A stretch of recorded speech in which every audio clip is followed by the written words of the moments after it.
네, 장관님 지금 얘기가 나왔으니까 잠깐 더 해보면요. 이 사건 국민의힘에서 항고했는지 혹시 아십니까? 모릅니다. 잘 모르시죠? 네. 그리고 청탁금지법 위반 계속 얘기하시는데 네. 그 동부지검에서 배포했던 보도자료, 공보자료 보면 청탁금지법 위반도 상세하게 판단해서 다 혐의 없다라고 그 결정을 내린 것 같아요. 이거 네, 혹시 아십니까? 네. 네. 그래서 청탁금지법 위반 지금 지적하시는 것도 사실 타당하지 않은 것처럼 보입니다. 네, 준비된 것 고발이 안 됐으면 더 판단할 필요가 없는 것이죠. 맞습니까, 장관님? 고발되지 않은 것을 검찰이 스스로 입건하는 경우는 없기 흔치 않죠. 때문에 뭐 저를 또 고발을 하든지 뭐 추가적으로 뭐 제가 알 바는 아니지만 네, 이제 네. 그러면 준비된 것 질문하겠습니다. 그 조금 전에 그 앞선 질문에서 그 존경하는 김종민 의원님께서 지적하셨던 내용인데 그 KBS 방송됐던 치사직격 프로그램 네. 그 사건 조작 그 여부에 대해서 말씀을 좀 나눴습니다. 그 보면 검찰이 정치적인 목적이나 또는 다른 목적으로 표적 수사나 기획 수사를 한다라는 내용의 방송이었어요. 네, 네. 본 의원이 볼 때는 이에 대한 대책 마련이 시급해 보입니다.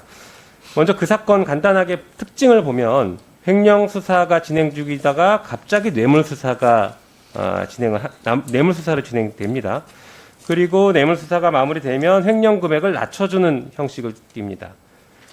그리고 이제 세 번째가 제일 중요한 것 같은데 결과를 미리 정해놓고 거기에 맞춰가는 수사처럼 보였습니다. 그래서 그 예로 든 게 CCTV 어떻게 확보했냐, 통화 내역 어떻게 확보했냐, 이런 문제들이 계속 제기됐던 것입니다. 이 사건을 수사했던 검사가 아까 얘기 나왔던 임관혁 검사 계속 얘기 나오고 있는데 그 검사가 진행했던 것으로 보여집니다. 그런데 본 의원이 매우 유사한 사건을 또 하나 확인을 했습니다. 지금부터 보시겠습니다.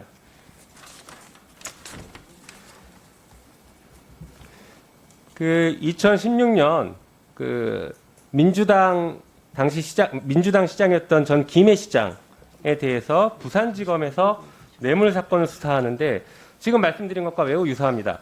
먼저 그 뇌물을 제공했다는 사람이 횡령 금액이 62억에서 8억으로 줄어듭니다. 급격하게 줄어듭니다. 거의 다 자백했음에도 불구하고 횡령 금액이 줄어듭니다. 그 다음에 이 사람이 조사를 받다가 병원에서 시술을 받는데 병원까지 쫓아가서 불구수 상태였는데 병원까지 쫓아가서 퇴원하는 날 같이 가서 데리고 오는 정도로 심리적 압박을 매우 심하게 합니다. 게다가 마찬가지로 매우 중요한 사건 기획 의도로 보이는 게 사전에 사건을 기획한 것처럼 보이는 문건이 발견됩니다. 그 문건을 지금부터 좀 말씀드려 보겠습니다. 자료를 한번 보시면 뇌물을 제공했다는 사람이 지금 자필 진술서인데 2016년 6월 3일자입니다. 다음 보여주시죠.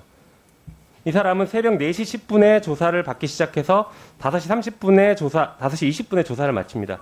사실 이날 횡령 조사를 밤샘 조사 받다가 갑자기 뇌물 진술서를 쓴 것입니다. 2016년 6월 3일입니다. 다음 보여주시죠. 이때 내용은 1, 2, 3처럼 3번에 걸쳐서 4천만 원을 제공했다라고 진술서에 기재합니다. 구체적인 내용은 크게 보실 필요 없지만 3번에 걸쳐서 4천만 원 제공했답니다. 다음 보여주시죠.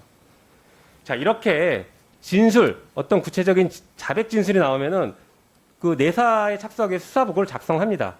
이게 바로 그날 6월 3일 날 작성한 수사 보고서입니다. 이 내용을 한번 들여다보겠습니다. 다음 보여주시죠. 다릅니다. 진술서 내용과 달리 4번에 걸쳐서 5천만 원을 제공했다고 기재되어 있습니다. 구체적인 내용도 다 달라집니다. 그 표를 한번 비교해서 보겠습니다. 다음 보여주시죠. 보시면 진술서에는 일시가 1, 2, 3처럼 2013년 설 이틀 구체적 시기 불명하거나 2014년 5월경 이런 식으로 있는데 수사보고서에는 2013년 여름경이고 2014년 설, 2014년 4월 5월경 이거 하나 똑같습니다. 그리고 2014년 2월 8일경부터 6월 30일경 이 일시가 완전히 바뀝니다.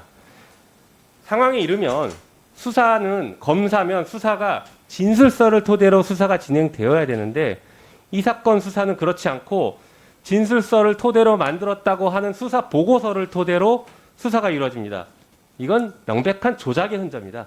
다시 말해서 수사 보고서를 먼저 만들어 놓고 여기에 이 뇌물을 제공했다라고 하는 업체 사장의 진술을 끼워 맞추게 했다는 것입니다. 그러면 이 사건의 수사 결론이 어떻게 되는지 한번 보시겠습니다. 다음 보여주시죠. 실제로 공소장은 방금